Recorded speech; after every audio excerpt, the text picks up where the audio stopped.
কুমিল্লার মুরাদনগরের ধর্ষণের অভিযোগের ঘটনায় তোলপাড় গোটা দেশ। তবে ধর্ষণ নাকি দেশে অস্থিতিশীলতা তৈরির সংঘবদ্ধ চক্রান্ত, উঠেছে সেই প্রশ্ন। কারণ ভুক্তভোগী নারী দীপালি রানী দাস বলছেন, কয়েকজন তরুণ জোরপূর্বক ঘরে ঢুকে বিবস্ত্র অবস্থায় ভিডিও ধারণ করেছে। এ সময় মারধরও করা হয়েছে তাকে।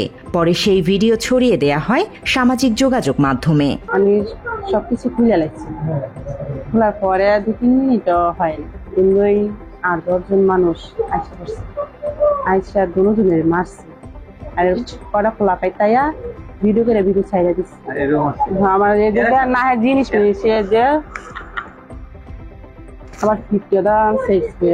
ধর্ষণের ঘটনা হলেও যিনি জোর করেছেন সাধারণত তারই হামলার শিকার হওয়ার কথা।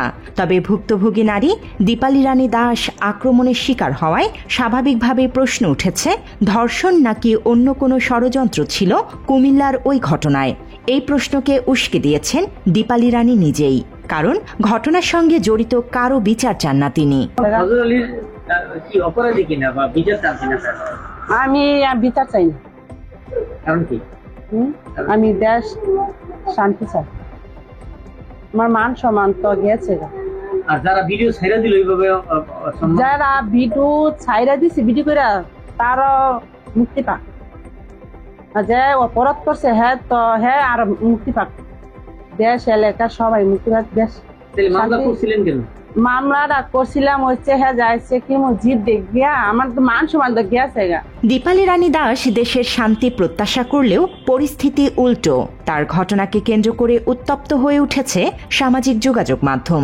পাশাপাশি ঘটনাটি গত 26 জুনের হলেও মাঝের 2 দিন কেন প্রকাশ্যে আসেনি বিষয়টি আলোচনা চলছে সেটি নিয়েও।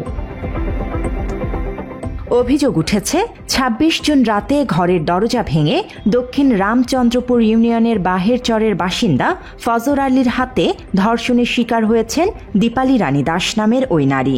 এ সময় স্থানীয় কয়েকজন ঘটনাস্থলে উপস্থিত হলে সেখান থেকে দ্রুত পালিয়ে যান ফজর। এ বিষয়ে দীপালি রানী বলছেন, পারিবারিকভাবে অর্থ লেনদেনের সূত্র ধরে ফজরের সাথে সম্পর্ক তার, আর ওই সূত্র ধরেই সেদিন দীপালির ঘরে যান ফজর। আমি তো আমার মায়ের বলে টাকা দিতে আমি তো আমার মারে টাকা কি দিবেন কি দিতেন, আমি টাকা তো ফাইনে ফাইলে তোমার মারে নিয়ে দিয়ে আমি বাড়ি কিনি। রাইতে 11:30 বাজে ফজর আলী দরজা তাইছি। আমার পরে আমার মা আমার বাবা গেছে, একটা অনুষ্ঠান হয়েছিল, এই অনুষ্ঠানে গেছে, আর আমার 2 বাচ্চা ছেলে মেয়ে আছে ঘুমাই গেছে। ঘটনাটি সামাজিক যোগাযোগ মাধ্যমে ব্যাপকভাবে ছড়িয়ে পড়লে গুঞ্জন ওঠে ধর্ষণের অভিযুক্ত ফজর আলী বিএনপির কর্মী। তবে ফজর বিএনপির কোনো কর্মী নয় বলে দাবি করেন দলটির স্থানীয় নেতারা। এ বিষয়ে মুরাদনগর থানার ওসি জাহিদুর রহমান বলেন, মূলত আওয়ামী লীগের রাজনীতির সাথে জড়িত ছিলেন ফজর। তবে সে আওয়ামী লীগের সাথে জড়িত ছিল বলিয়া জানা যায়। বর্তমান সে কোন দল করে তা আমার। মাত্র 30% টাকায় জমির মালিক হয়ে নতুন বাংলাদেশের গড়ে তোলার স্বপ্ন দেখা বাংলা বসতি। এছাড়া বিবস্ত্র করে ওই নারীর ভিডিও সামাজিক যোগাযোগ মাধ্যমে ছড়িয়ে দেওয়ার নেপথ্যেও ছিল নিষিদ্ধ সংগঠন ছাত্রলীগের নেতাকর্মীরা, এমনটাও বলেন মুরাদনগর থানার অফিসার্স ইনচার্জ। এর বাইরে অন্য কোনো রাজনৈতিক দলের নেতাকর্মীর ঘটনার সঙ্গে সংশ্লিষ্টতা নেই বলেও জানান জাহিদুর রহমান। ছাত্রলীগের সাথে জড়িত আছে একজন ওরাও মনে হয় জড়িত আছে সম্ভবত। আর হলো যে এখন যেহেতু এনসিপির কোনো সদস্য এখানে জড়িত নাই আমার জানা মতে। আর হলো যে কারণে ওরা হয়তো এলাকার স্থানীয় ছেলে পেলে এই ঘটনা কেউ হয়তো তাকে জানাইছে, কিংবা কুকুর কোনো রকম তারা টের পেয়ে তারা এই ঘরের ভিতর ঢুকে তাকে তাদের এই অবস্থা দেখে তারপর তাদের সাথে খারাপ আচরণ করে এবং ছবি তোলে, মারপিট করে। ঘটনার বিচার না চাইলেও ভুক্তভোগী নারী বাদী হয়ে শুক্রবার একটি মামলা দায়ের করেন মুরাদনগর থানায়। পরে অভিযুক্ত ফজর আলীকে ঢাকার সায়দাবাদ থেকে আটক করেছে পুলিশ। এছাড়া ভিডিও ছড়িয়ে দেওয়ার অভিযোগে আরও 4 জনকে গ্রেফতার করেছে আইন শৃঙ্খলা বাহিনী। বিষয়টি নিয়ে ঘটনাস্থল পরিদর্শন করে কুমিল্লা জেলা পুলিশ সুপার নাজির আহমেদ খান জানিয়েছেন, ভিডিও ছড়িয়ে দেওয়ার অভিযোগে আলাদা একটি মামলা দায়ের সহ মূল অভিযুক্ত ফজর আলীকেও আদালতে হাজির করা হবে। আহত অবস্থায় বর্তমানে পুলিশি হেফাজতে চিকিৎসাধীন রয়েছেন অভিযুক্ত ফজর আলী।